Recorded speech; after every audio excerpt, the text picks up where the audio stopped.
voz é poderosa, mas nem tanto assim, né? Bom dia a todos, então. Sejam muito bem-vindos à nossa casa, né? Eu sempre elogio quem vem no domingo, porque, né, a gente tem o dia do descanso, da família, mas também é o dia da gente cuidar da gente e da família, né? Estando aqui, não só fisicamente, né? Vamos cuidar moral, emocionalmente, de tudo, não é? Deixa eu dar os nossos avisos de sempre, que nós temos passes e palestras todos os dias.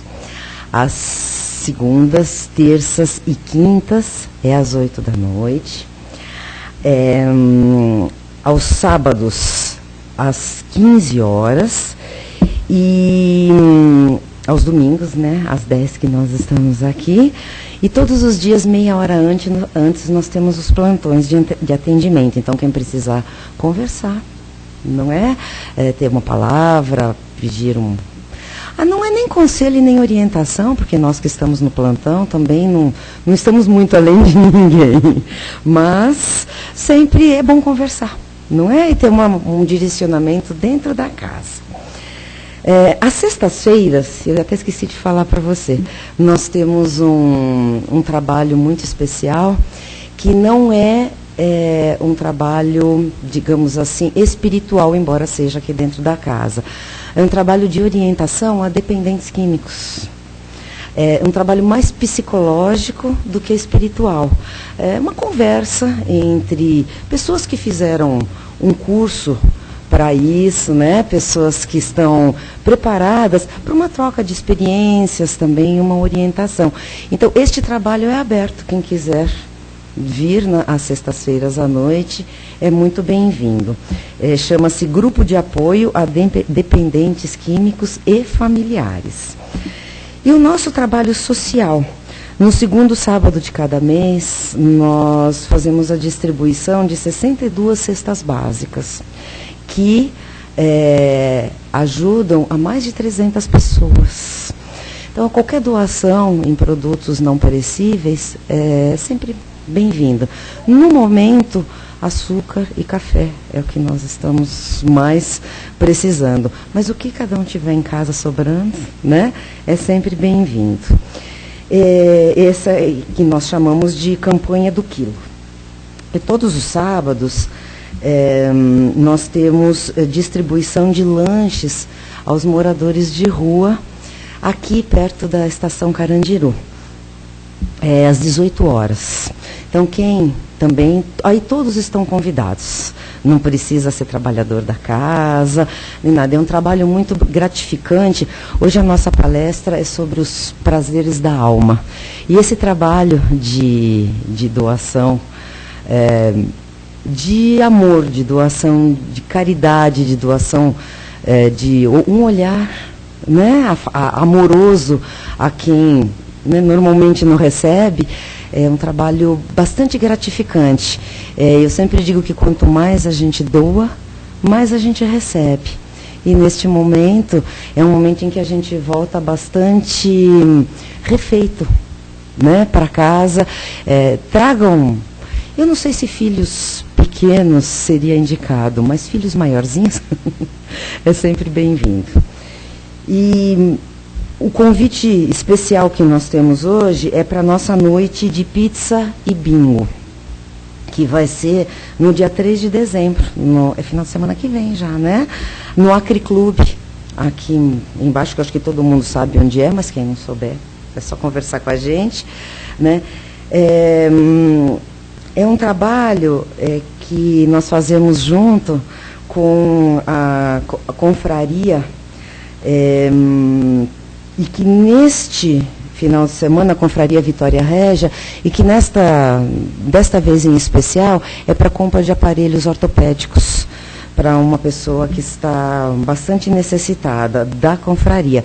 Mas também nós angariamos fundos para o nosso trabalho assistencial aqui também.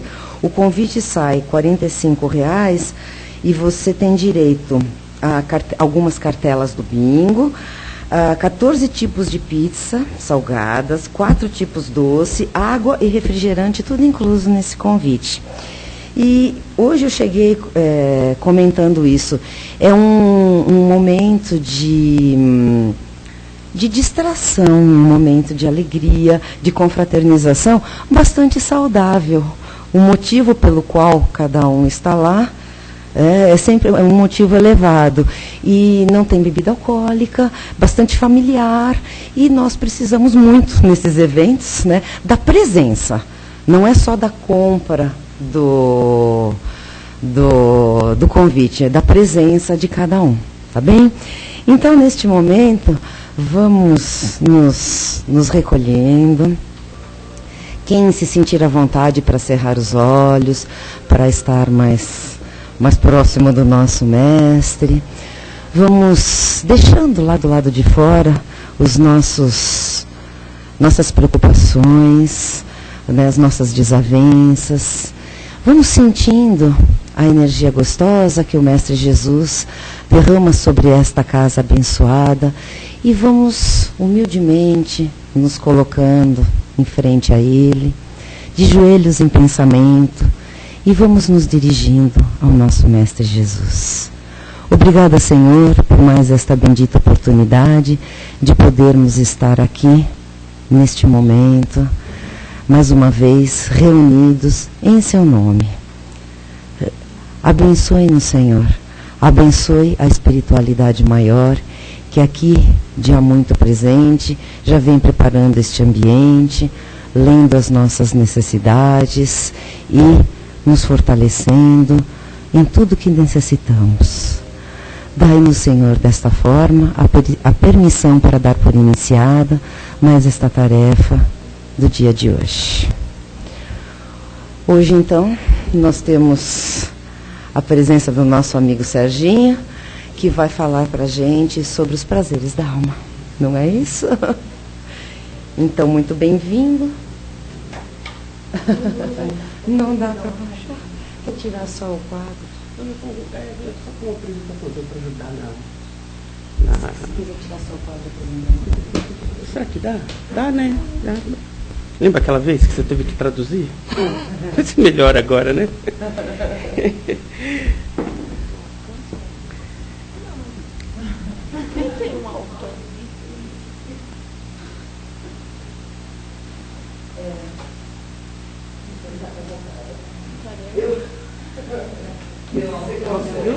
Não, põe na parede só. Não se preocupa. Espera que agora deixa eu falar pra ele. Gente, é o guarda-chuva lá, pô.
Deixa eu falar dos...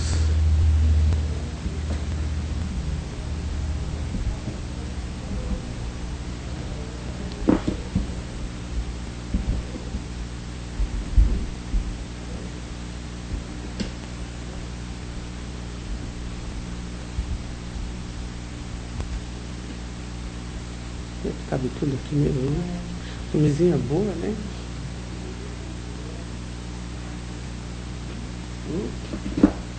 Eu vou colocar.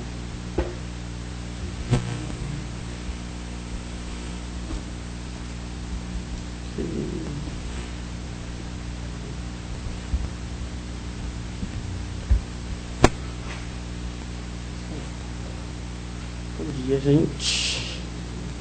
Hoje nós vamos falar de um tema referente aos prazeres da alma, mas ele tem a ver com uma passagem em que Jesus faz um comentário sobre o grão de mostarda.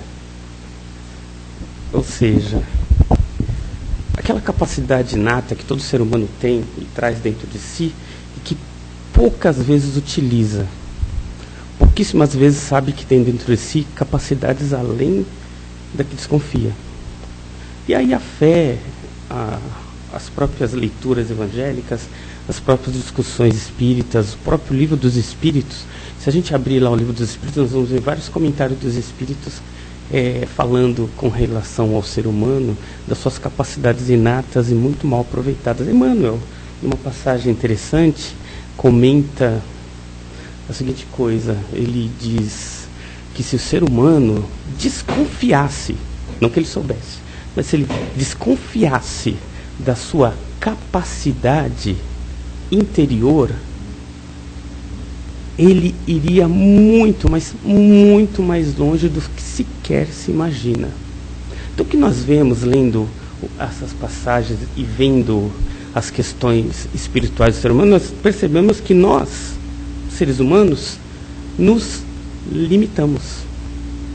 Nós, no geral, nós temos uma capacidade interior de se autoflagelar que é fantástica. No geral, nós não acreditamos sequer no que nós podemos fazer e alcançar. Está aí a fé mesmo, que remove montanhas, e Jesus então lembra, se tivéssemos a fé do tamanho de um grão de mostarda, que é a menor semente conhecida, né? Jesus usou esse termo e essa parábola para trazer para o ser humano, e até para acordar, né, de que nós podemos mais. O problema é que nós temos essa condição, nós temos essa capacidade, nós deixamos adormecer isso dentro de nós. Então, muito do que nós fazemos, muito do que nós pensamos, ainda está em nós, ainda adormecido. Por que precisamos ler tanto, então? Tem uma passagem de um livro indiano em que um jovem busca o conhecimento. Então ele chega para vai procurar um mestre lá, nos lugares, lá na Índia mesmo, e pergunta: olha, eu quero conhecer, eu quero conhecimento absoluto, eu quero ser o mestre, né? E aí chega para o primeiro mentor, e o primeiro mentor fala para ele: olha, é difícil você conseguir, mas você quer tentar? Eu falei: não, eu quero o conhecimento superior, só que eu quero rápido. Eu quero ele assim, num dia. Dá para passar em um dia? Aí os mentores: não dá, é impossível, você não vai conseguir todo o conhecimento num dia. Aí ele fala: não, então eu vou procurar outro mentor. E aí já sai o jovem procurando outros mestres, e vai indo, até que ele encontra um que chega para ele e fala: não, tudo bem, se você quer o conhecimento num dia, eu te passo. Ele falou: tá bom, eu vou ficar numa asana, que é uma posição dos indianos, né, asana, o tempo necessário para aprender. Então ele ficou numa asana, numa perna só, ou seja, a hora que cansar essa perna eu quero já ter o conhecimento. Então o mestre olha para ele e fala: não, nem precisa, é fácil de você ter o conhecimento. Como que eu faço? É só você amar. Aí o jovem fica sem entender: mas amar? É só você amar. Você ama? Mas como que é amar? Você ainda não sabe o que é amar? Não. Então, aí pegou o Bhagavad Gita, que é um livro gigante lá que os indianos têm, e fala: então lê esse livro aqui. Aí você vai aprender a amar. Ou seja, também para nós, não é tão fácil como a gente quer também fazer as transformações. Muitas das vezes nós queremos as coisas muito rápido. A gente quer autotransformação. Nesse mercado, nessa questão que nós vivemos agora com relação ao conhecimento, ao aprendizado, vamos ver o seguinte, nos dias de hoje: tudo que nós queremos é para ontem também. Tudo que nós achamos para o bem é imediato. Nós vivemos num processo imediatista. Vemos isso no trânsito, vemos isso no trabalho, vemos isso nos cursos. Nunca se viu tanto profissional fazer tanto curso de pós-doutorado de MBA na vida. Nunca se viu tantas pessoas querendo a tal do conhecimento instantâneo. E a gente se esquece que não se cria, não se transforma o ser humano dessa forma, de uma hora para outra também. Então nós temos que buscar a medida correta, a melhor medida.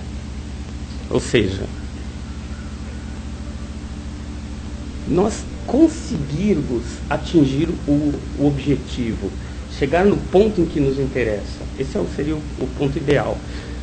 Nem tão rápido, porque também a vida segue etapas, e não tão lento no sentido da gente desacreditar em nossa capacidade. Esse que é o ponto. Um pouco aqui, depois até o aumento. Vai? Nossa, não acredito. Rapaz, trouxeram um sopão aqui pra gente baixar o... Mas também dá pra ver a imagem, né, gente? Se quiser...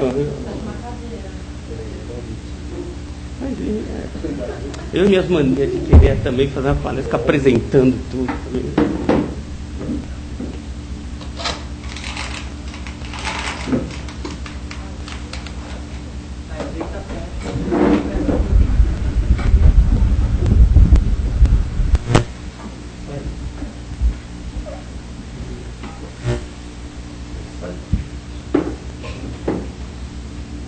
Dá para ver, né? A gente vai vendo.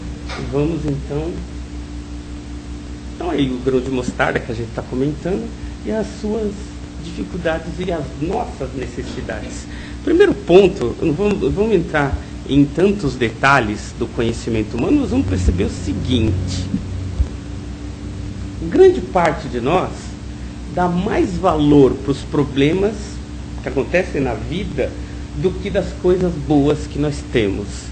Nós temos a grande capacidade de incentivar o mau humor, os problemas do dia a dia. Se for um pneu, meu Deus, se eu estou no caminho do mercado e alguém me pede para conversar, no momento em que eu estou com pressa, pelo amor de Deus, se eu estou num trânsito e um daqueles jovens resolve bater no meu vidro para pedir alguma, não vem, vai em outro carro. Nós temos na nossa vida escapismos. Nós queremos que nada saia do trilho. Nós queremos sair de manhã, ir para o trabalho. A gente não quer, a gente não admite que nada aconteça de errado. E a gente quer ir para o trabalho, não quer que nada fuja do lugar comum.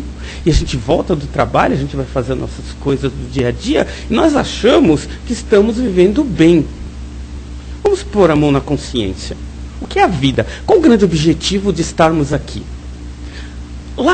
Se a gente for ver os orientais, os mais avançados, os mais antigos, eles cultuam a problemática do resolver problemas. Nós vamos ver lá aquelas pessoas que estão meditando, mas depois descem para a sociedade para ajudar na resolução de problemas em que as pessoas se envolvem e tudo mais.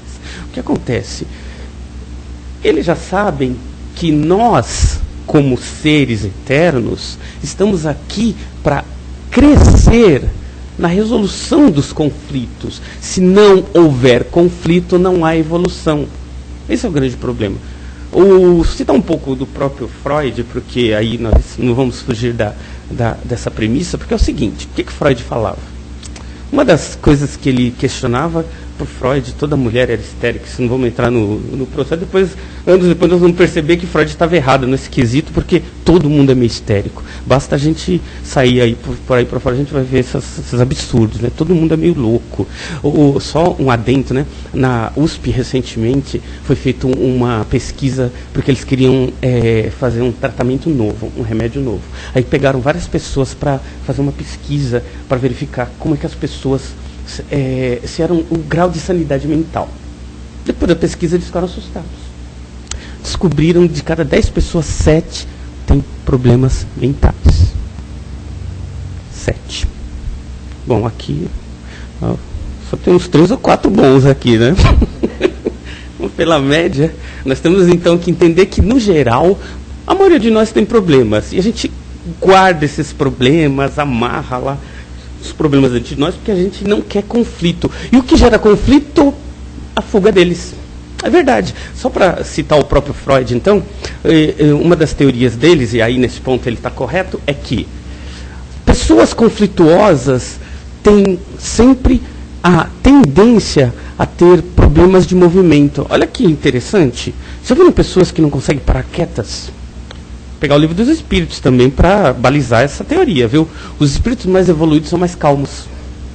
Os espíritos mais avançados, quando estão em qualquer lugar, eles pouco se movimentam. É verdade. Quanto mais a pessoa evolui, menos conflito tem. Quanto menos conflito tem, menos precisa ficar se movimentando, o pensamento acelerado, as ademandas que a gente fala, as movimentações diárias que as pessoas têm. Vocês nunca encontraram aquelas pessoas que conseguem ficar paradas? Paradas, não consigo, eu tenho que mexer alguma coisa. Eu vou no telefone, eu vou escrever, eu vou falar com alguém. Isso são conflitos. O Freud fala que todo e qualquer movimento esporádico e que não seja espontâneo é um conflito. Ah, se eu tenho então qualquer tipo de movimento, eu tenho conflito? Tem. Temos, todos nós temos. É que a gente vai guardando esses conflitos porque a gente não quer problema. Olha só que contrassenso. A gente não quer problema.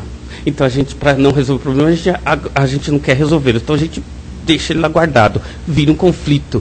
Panela de pressão. Já viu quando a panela de pressão gera pressão?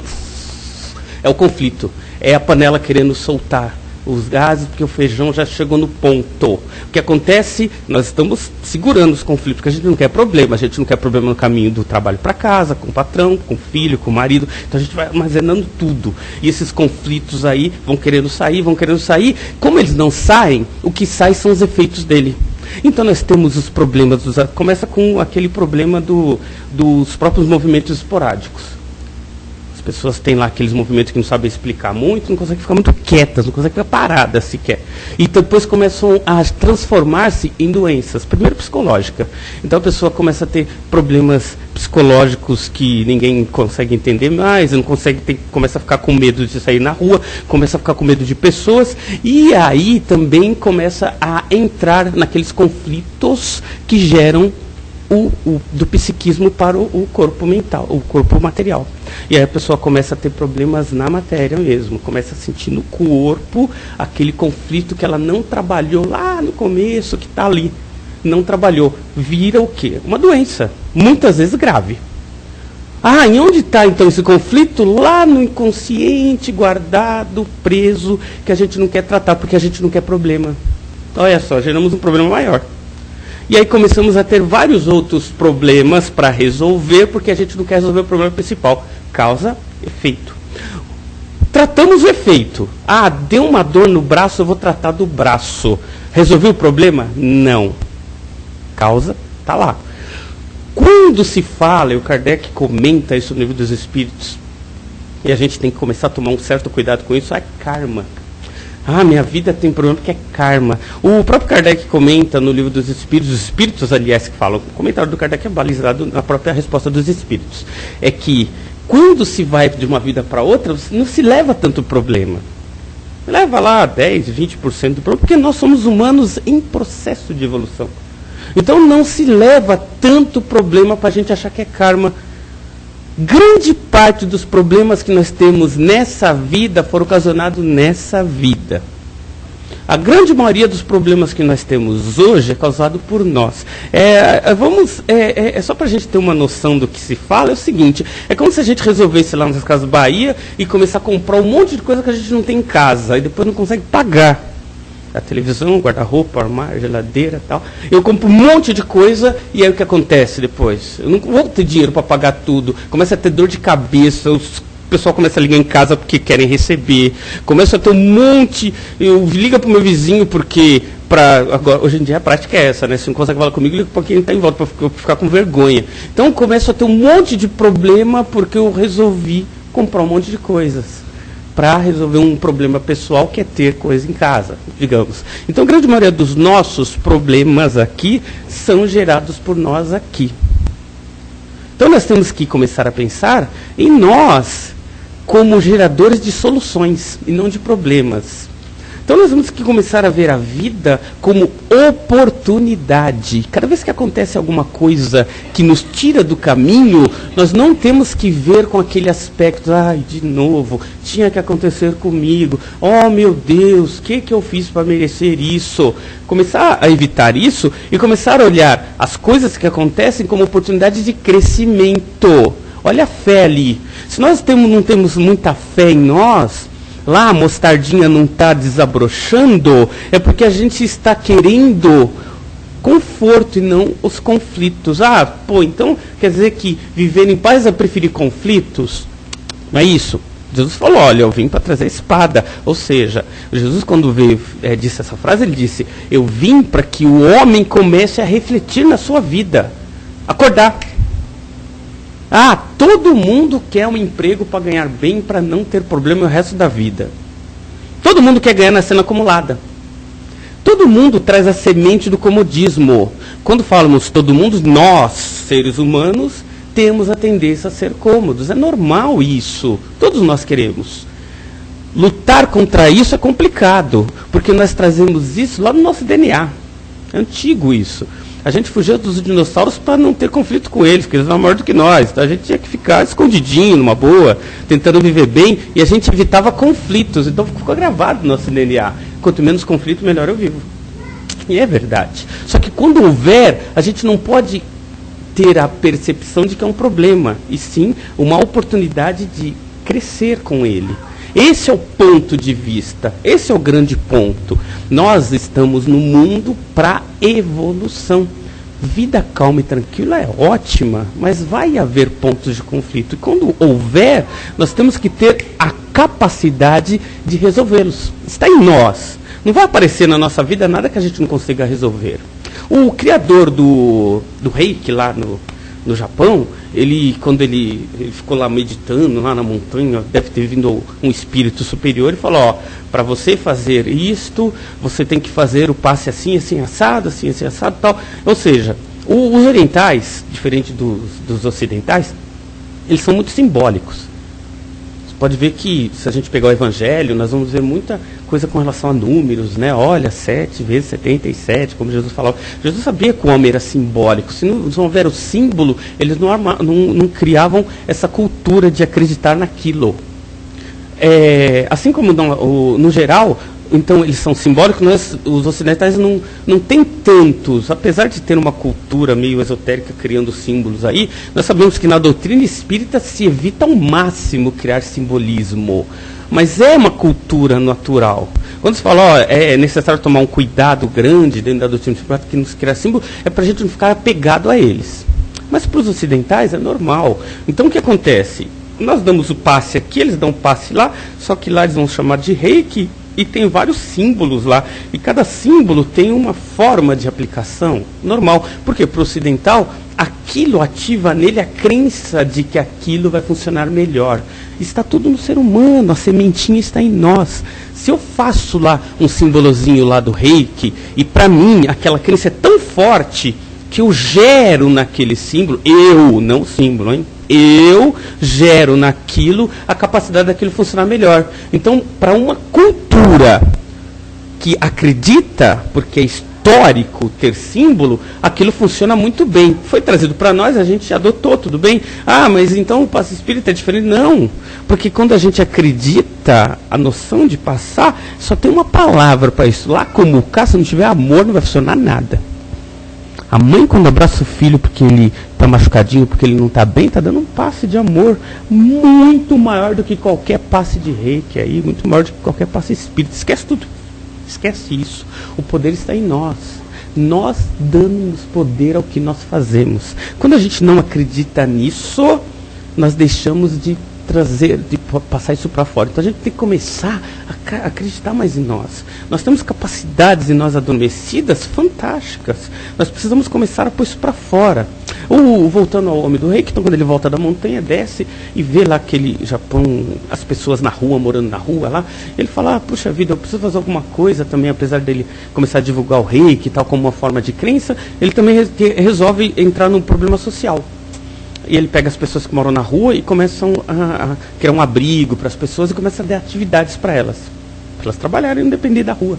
E aí ele vê que as pessoas estão começando a andar em comunidades, trabalhando junto, e vai para outro país para fazer a mesma coisa. Passa-se alguns anos, ele volta naquele lugar. Adivinhem como está aquela sociedade que ele criou? Alguém pode chutar? O que aconteceu com aquela sociedade de homens que moravam na rua e ele colocou numa sociedade para começarem a trabalhar pelo próprio sustento? O que aconteceu com ela depois de algum tempo? Podem chutar. Descambou, voltaram para a rua, voltaram a morar na rua. Por quê? Porque é mais fácil. É mais fácil a gente ficar no lugar comum do que crescer. Gente, crescimento dá trabalho. Evoluir dá um trabalho danado. É a mesma coisa quando nós vemos uma mãe educando um filho. Dá um trabalho educar. Só as mães, mesmo os pais que estão lá envolvidos não sabem disso. Dá muito trabalho. E aqueles pais que não educam e que tratam o filho de qualquer forma, não veem isso. Dá trabalho algumas coisas. Dá trabalho ter crescimento, seja pessoal, seja transmitir como educação para um filho, para um amigo, para os parentes. Dá muito trabalho. Então, sair do lugar comum e começar a viver numa vida em que nós vamos ter crescimento pessoal é trabalhoso. Nós sabemos muito bem disso. Mas nós temos que aprender a não evitar isso. Temos que começar a pensar em nós muito além do que nós somos hoje. Poxa, como é que é? Isso aí vai acontecer como? Não existe milagre, não. Não existe milagre. Nós temos que olhar a vida com mais positivismo. Uma das formas da gente melhorar essa vida com mais positivismo é nós começarmos a olhar o que nós captamos no dia a dia para as coisas que nós vemos da vida. Que tipo de notícia nós andamos vendo ultimamente? Que tipo de assunto nós discutimos com nossos amigos? No almoço, na conversa de bar, no happy hour. Estamos falando mal do chefe, né? Tudo bem, faz parte. A gente tem que começar a mudar a sintonia, porque nós somos seres em processo de evolução. Não adianta nós acharmos que, quando eu estou no centro espírita eu sou, olha, vou contar para vocês. Eu não penso em nada errado, mas quando eu estou no meu trabalho, aquele meu colega do lado, só por Deus a gente ora por ele, né? Mas a gente tem que trazer isso como um processo do dia a dia. No Medinesp, acho que faz uns 2 anos, teve uma palestra interessante de um médico. Ele falava o seguinte, ele foi fazer pesquisa com os médiums aí, e queria saber por que algumas pessoas que, por melhor que evoluíssem, ainda tinham que, quando desencarnavam, passavam por um tempo nos processos de reajuste espiritual. Porque desencarnava, ia para uma condição não muito boa. E eram muitos médiums. Olha só, o médico espírita foi fazer pesquisa nos centros espíritas e perguntar para os mentores, em vários lugares, como é que tá os espíritas que desencarnaram? Como é que eles estão? E aquele lá, como é que está? Então ele fez o levantamento e descobriu que muitos, mesmo conhecendo a doutrina espírita, se preparando, melhorando a condição lá, do jeito que ele achava que estava melhorando, ainda quando desencarnado tinham trabalho. Davam trabalho para a espiritualidade. E ele foi pesquisar por quê. Falou, mas meu Deus, os espíritos já estão no caminho, já conhecem a doutrina, por que quando desencarnam ainda dão muito trabalho para poder acordarem do outro lado? Aí ele descobriu o seguinte, por que nós temos que ter um cuidado no dia a dia, nos pequenos momentos que se alargam a grandes momentos. Ele descobriu o seguinte, que a pessoa, muitos de nós espíritas, em alguns momentos a gente é bom. Orando em casa, lá no centro espírita dando passe, no meio de uma palestra, mas em alguns pequenos momentos nós descambamos para atividades mentais desequilibradas. Então ele descobriu que muitos de nós tinham desequilíbrios mentais para coisas que nem vale a pena comentar, mas que fazia parte da visão mental dessas pessoas esporadicamente. Só que esse processo mental esporádico era constante. Pensava em coisas erradas e agia muitas vezes com coisas erradas, só que era de vez em quando, mas constante. É a mesma coisa que nós vemos, por exemplo, eu não sou alcoólatra, mas eu só bebo de sexta-feira.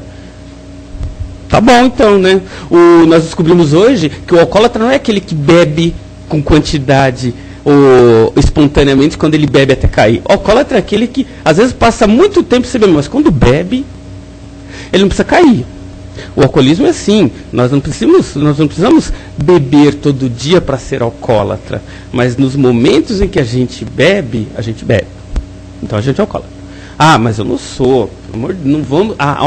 Nós não estamos aqui fazendo uma palestra com relação a agora, por ser espírita, eu vou parar de beber. Pelo amor de Deus, a nossa cervejinha de sexta-feira ou em casa está liberada, a gente pode beber, não tem problema nenhum. Não é isso. A gente apenas está fazendo uma comparação. Assim como tem pessoas que bebem demais em determinados períodos, então passa um dia, naquele dia ela bebe muito. Passa um período naquele. Assim nossos vícios mentais também acontecem.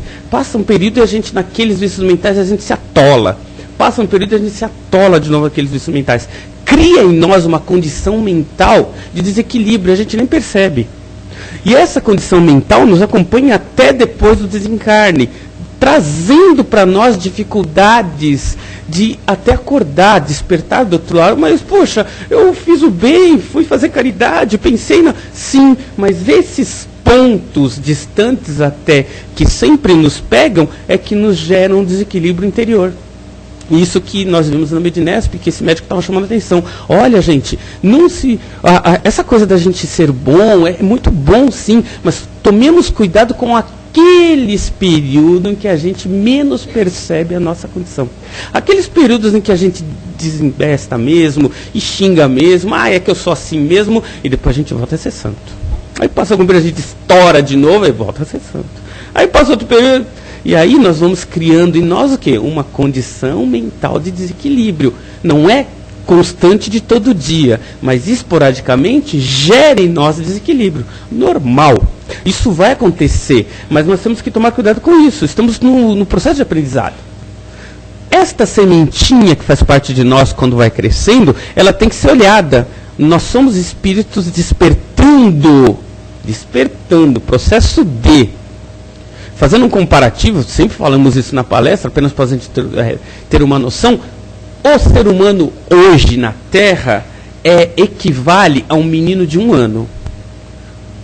Fazendo um comparativo, a Terra, o homem, o tempo que o homem está na Terra, nós fazemos nem 1 ano. Na verdade é assim, fazendo um comparativo com a Terra e com o ser humano, faz 1 hora que nós estamos aqui. E olha que nós já fizemos com o planeta, hein?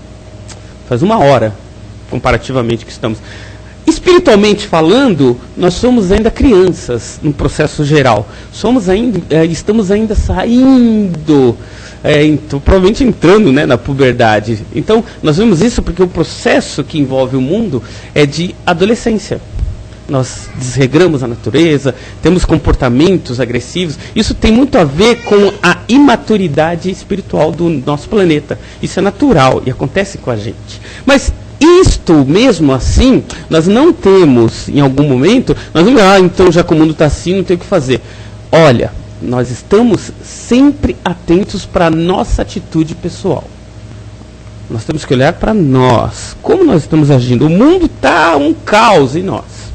A pessoa não está respeitando a fila, e nós? Aquele fulano está xingando alto, e nós? Ou seja... toda vez que nós vermos alguém fazendo alguma coisa, não olha para a pessoa, olha para a gente. Nossa, aquele fulano tá aí eu. Olha para a gente, porque se a minha atitude naquele momento é o quê? Eu estou pensando o quê naquele momento? Não fulano. Muitas das vezes, essas outras pessoas estão despertando em nós o quê? O que nós somos no mundo? Porque é muito fácil olhar o mundo com a nossa visão pessoal. Ele está errado, ela está errado. Ele está fazendo isso, ela está fazendo aquilo.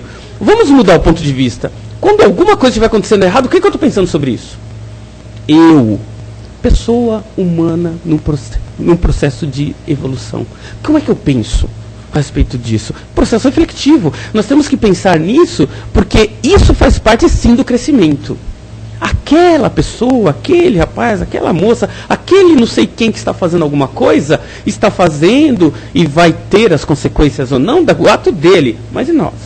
Então, isto é que tem que ser visto. Se nós começarmos a olhar para a nossa situação, nós vamos começar, em algum momento, a não tropeçar nesses pequenos períodos de lado, de ponto a ponto. Ah, eu brigo porque fulano estoura comigo, então eu não estou olhando para os meus sentimentos. Ah, eu sempre estouro quando alguém fala de tal coisa, porque eu não suporto eu. Notem, nós esquecemos muitas vezes que nós, no momento, somos os mais importantes para a nossa condição espiritual, não os outros. Não o outro, ele me tira do sério. Eu saio do sério por causa do fulano. Então, se eu saio do sério é porque eu ainda não me controlo. Não é fulano que me tira do sério. Porque ele pode gritar, espernear, fazer o que quiser, mas eu saio do sério. Então, eu tenho conflitos interiores que eu preciso trabalhar. E é isso, o mundo é feito disso, graças a Deus. Porque se a gente estivesse no mundo perfeito, ninguém evoluía. Já pensou um mundo que nada acontecesse de errado? Ninguém ficava doente, não tinha assalto, não tinha trânsito, todo mundo com trabalho, com salários altos, aqui, tudo bem, sem problema nenhum, nem problema em casa, sem dívida, sem nada. Um mundo desse é ótimo, mas ninguém ia melhorar também. Pensem nisso. Um mundo que não tem problema, não existe processos reflexivos para a gente pensar em melhorar. É por isto que muita gente, o que eu vou fazer nesse mundo, né? Gente, começamos a olhar para nós. Se a gente está nesse mundo, é porque nós não conseguiríamos evoluir no mundo em que não tivesse os conflitos que tem aqui.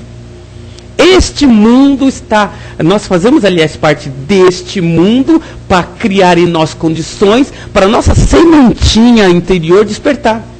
É por isso que estamos aqui. Então aquela pergunta que a gente sempre faz, eu não mereço estar nesse mundo, já que está num lugar melhor. Comecemos a olhar, será? Será que se a gente estiver num lugar em que nada acontece que gera reflexão, gera em nós transformação, será que se nós estivéssemos num lugar desse a gente estaria melhorando? Então vamos olhar para nós como seres nesse processo. Aqui só para terminar, né, a gente fala aqui sobre as expressões, né, o nosso realismo, nós como somos, só uma passagem rápida sobre os processos que envolvem a nossa própria transformação, né? Nós não temos que nos preocupar. Oi? Isso. Então nós não temos que nos preocupar com a nossa própria fraqueza, foi o que foi falado aqui. A gente tem que se preocupar com coisas que vão trazer em nós condições para melhorar. Então não vamos dar valor para, mas eu não vou conseguir. Não, vamos começar a pensar diferente. Nós temos condições e capacidades para isso, para melhorar. Né?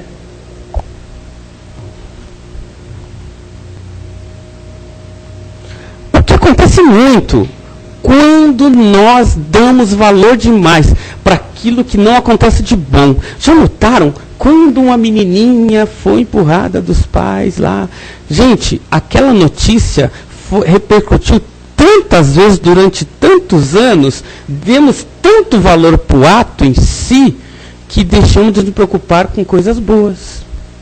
Isso acontece muito no mundo.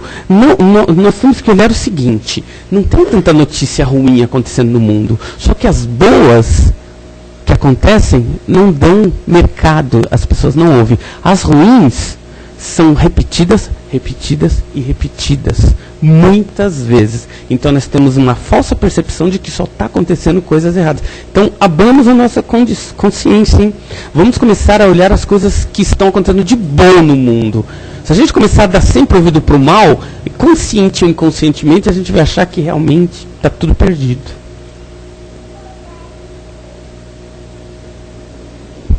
E aqui, aquela questão do brilhar a nossa luz, a nossa sementinha interior, né? Que isso tem que ser sempre lembrado. Só para a gente também...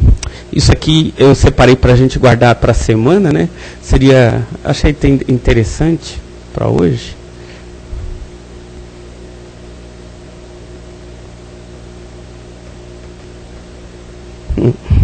Deixa eu ver se eu consigo sair daqui, né? Também, se eu não sair, não adianta nada.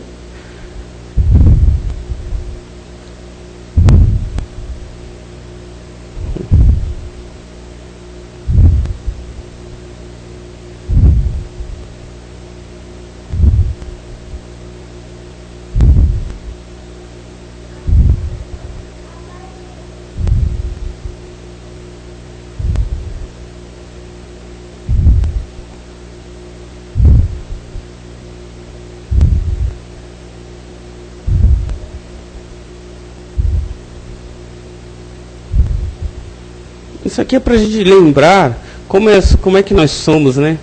Na semana, para a gente se preocupar com as passagens do dia a dia, né? Vamos olhar se isso não lembra um pouco a gente e a gente começar a mudar esse estado de espírito, né? Não sei se alguém já viu isso, eu acho muito interessante. Uma terça-feira como nós somos, né? O que acontece com a gente? Estamos ali ainda, né?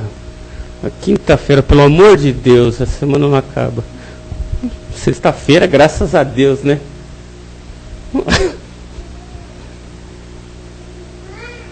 O sábado é o dia mais feliz. Oh, pelo amor de Deus, estou feliz. É.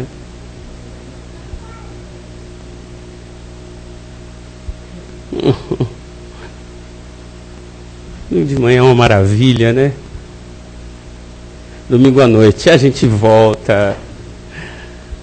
Segunda-feira, oh meu Deus. Eu tirei um trecho do livro, do filme que eu achei muito interessante. Se alguém já viu, vai lembrar dessa passagem que eu achei assim fantástica. E lembra, essa passagem justamente tem a ver com essa questão da nossa semente interior, que a gente vê muito pouco, dá muito pouco valor, não percebe muitas vezes a capacidade que tem.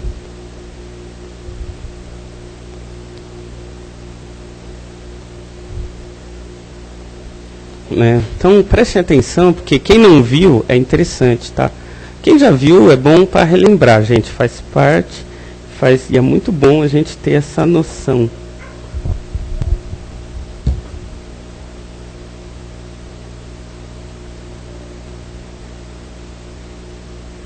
Tem que ler, né, gente? Aliás, né? Porque ele é...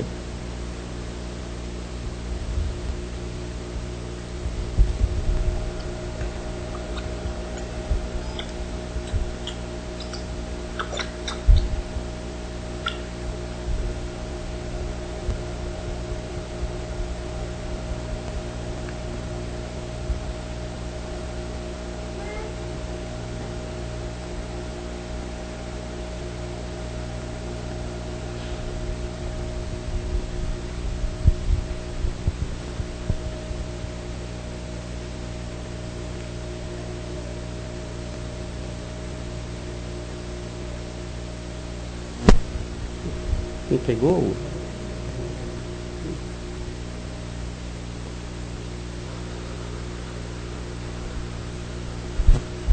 Essa é a passagem do filme Quem Somos Nós.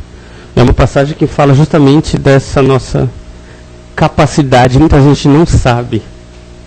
Essa era uma mulher muito nervosa, né? Ela tem conflitos interiores que ela precisa trabalhar. E aí esse filme ele mostra que ela acabou de perder a hora de ir para o trabalho. E ela vê uma exposição dentro do metrô.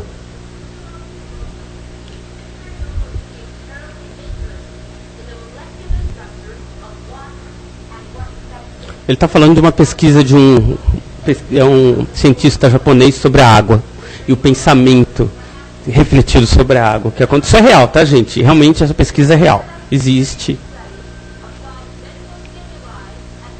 E aí nós temos aqui uma água, a fotografia da molécula de água e um pensamento sobre ela. Olha como a água aparece. Olha como a água fica quando ela é benzida. Só uma foto de uma molécula de água benzida.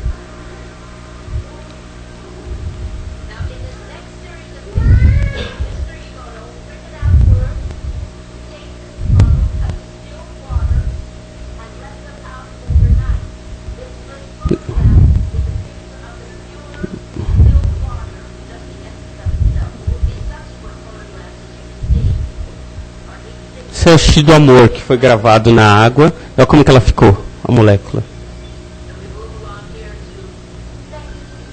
E a palavra obrigado que foi armazenado na água. E como é que ficou a molécula de água?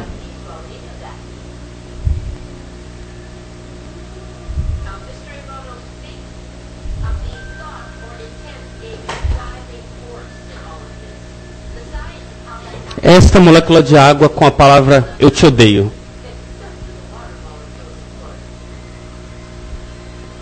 Você me dá nojo, alguma coisa assim.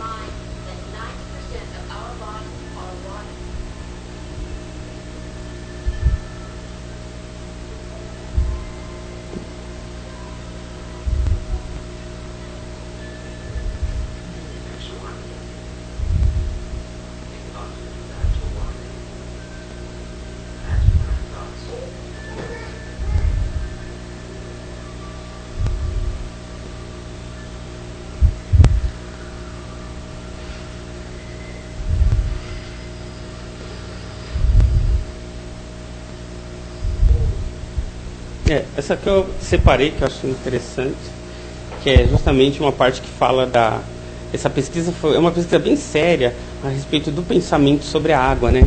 Cada vez que nós, por isto, que não é realmente, de maneira nenhuma, quando nós temos a água em casa e nós oramos sobre ela, colocamos água para... Ela realmente muda. E o pesquisador japonês aí, ele fez a pesquisa baseada justamente nisto. E no final, para quem prestou atenção, nós vamos entender o seguinte: essa nossa sementinha de fé, ela cria em nós condição, porque é o nosso pensamento constante a respeito do que nós somos e de como o mundo está para nós. E aí, só lembrando a frase final do filme que tem a ver com isto, é o seguinte: nós somos quase 90% de água. Toda vez que mudamos o pensamento, a molécula de água interior que está em nós fica justamente com aquela configuração que nós vimos. Se a gente tem uma configuração de amor, as moléculas interiores do nosso corpo vão refletir aquilo. Se nós temos uma configuração desequilibrada, é justamente essa configuração que vai ter nossa molécula de água interior. Muita paz a todos. A gente sabe que o nosso corpo é composto mais por água, né? Nossa matéria, nosso planeta, embora seja planeta Terra. Então agora nós estamos num momento em que, se alguém quiser fazer alguma colocação... Olha, Serginho, ela até dormiu, que beleza. Se alguém tiver alguma pergunta, quiser fazer alguma colocação, agora é a hora. Serginho fica aqui até meia-noite. Ah, sim. Né? Se alguém quiser falar agora, será o momento. Não é? No começo, ele vinha falando, né, da homeopatia. Hahnemann, o pai da homeopatia, colocava isso, que o que não explode, implode. Né? Então, se você não consegue verbalizar, se você não consegue colocar, não explodir.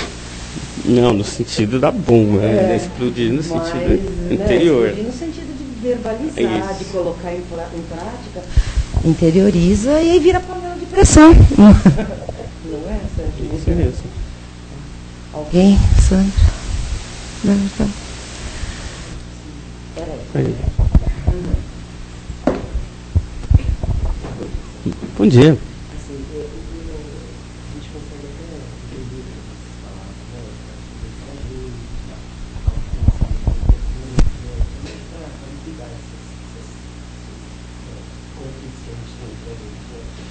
Eu acho que a maior dificuldade nossa, né, principalmente por conta desse materialismo nosso, é aliar isso à fé.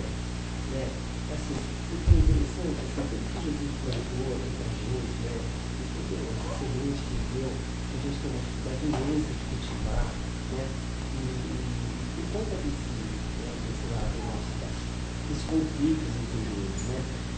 Será que você pode ajudar a gente a dizer assim, como eu sei que a gente tem como prática, né? A gente uma prática de leitura, né? Como que a gente alia a fé, aquela fé de amor, de desejo, assim, todos esses conflitos? Isso.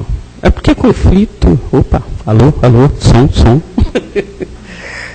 Então, com relação ao que foi falado, realmente, aliar o nosso autoconhecimento e a busca com a fé é que gera o crescimento. Muitas das vezes nós esquecemos do básico, né? Quando Jesus ensinou lá a oração básica, o Pai Nosso, ele estava ensinando o homem a começar a se conectar com Deus. Quantas vezes nós oramos? Quantas vezes no dia nós nos conectamos com o Pai? Quando nós acordamos, nós nos conectamos? Quando nós vamos dormir, nós nos conectamos? Antes das refeições, nós nos conectamos?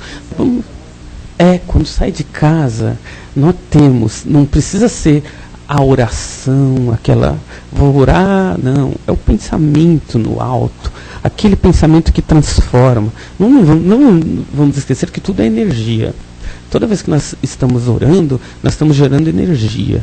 E essa energia, ela transforma o ambiente que a gente está. A alimentação, quando a mulher está fazendo um almoço ou um jantar, ore. Está transformando aquilo lá. Está transformando em amor. E aquilo vai servir de alimento para as pessoas, para a família. Quando está fazendo as pequenas coisas, conectar-se com Deus não precisa estar num lugar específico. Conectar com Deus é estar dentro de nós no sentido de oração. Quando a gente está fazendo qualquer coisa, se a gente estiver fazendo aquilo com amor, essa conexão se dá de tal forma. O Jung, ele não era tão religioso, mas ele foi fazer yoga para poder saber o que é esse estado do ser espiritual. Jung escreve num dos livros deles, e eu vi Deus. Não sei se ele viu, mas ele fala que viu porque ele chegou no estado de meditação lá, no qual ele se conecta com o Pai, do jeito dele.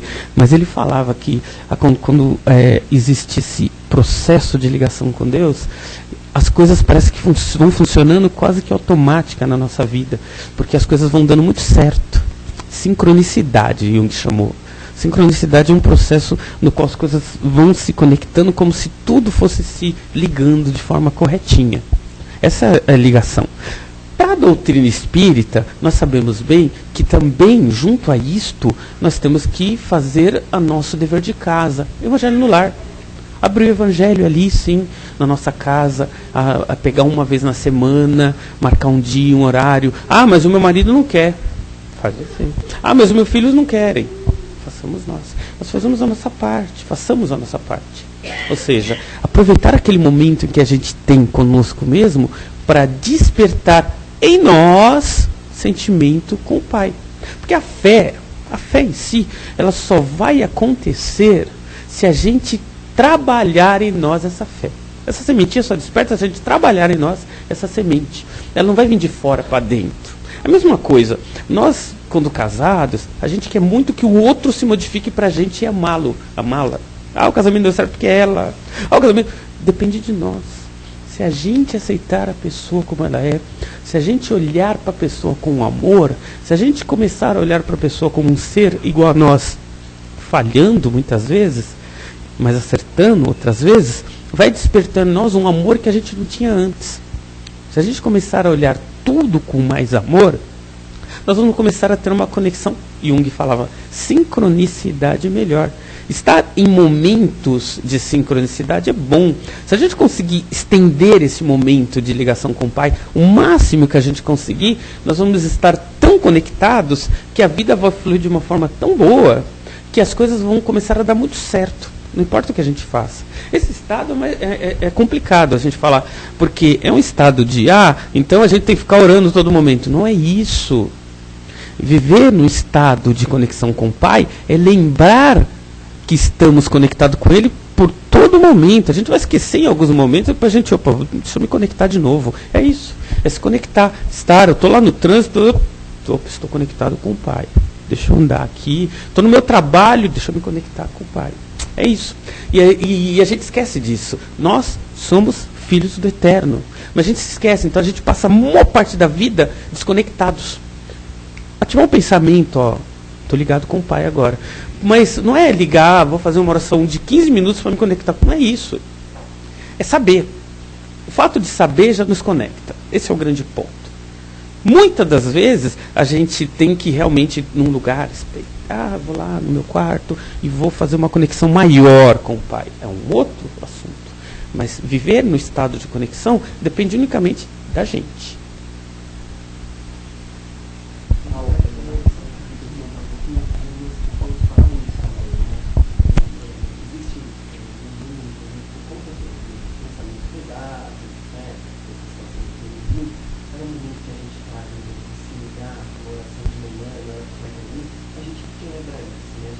Isso mesmo.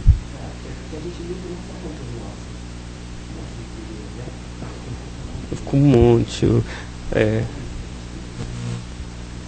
Exatamente.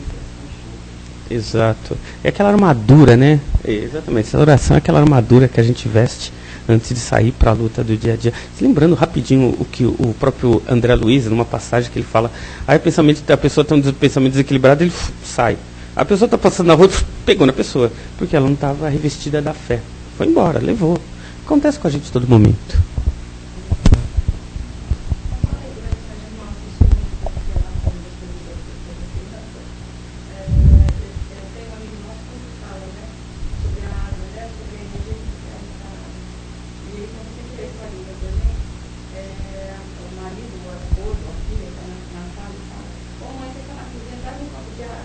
meio caramba, né? Menina mais preguiçosa, que o homem mais preguiçoso, né? Ela pega a água, mas aquela energia que ela Mudou a tem, molécula dela. ela nem consegue. Depois do que a gente viu hoje, ó, pede, quando a gente for pedir água, pede com amor. E quem for pegar água, pega com amor também, né? Muito boa. Tem um exercício muito simples, né? Você está indo na rua e vê uma pessoa que não tem gosto para se vestir, por exemplo. Em vez de você olhar para ela, que pega, você fala, ai, né?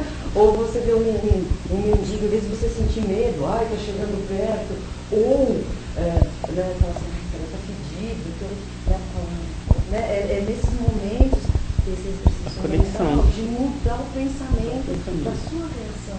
Isso. Até porque a gente sabe hoje que, se tiver, por exemplo, a gente está numa rua meio perigosa, se estiver passando um ladrão, ele normalmente percebe o medo. É igual o cachorro, né? O cachorro percebe o medo. Então, quando a gente está com muito medo, a gente está desconectado do pai. Vai ser assaltado? Com certeza.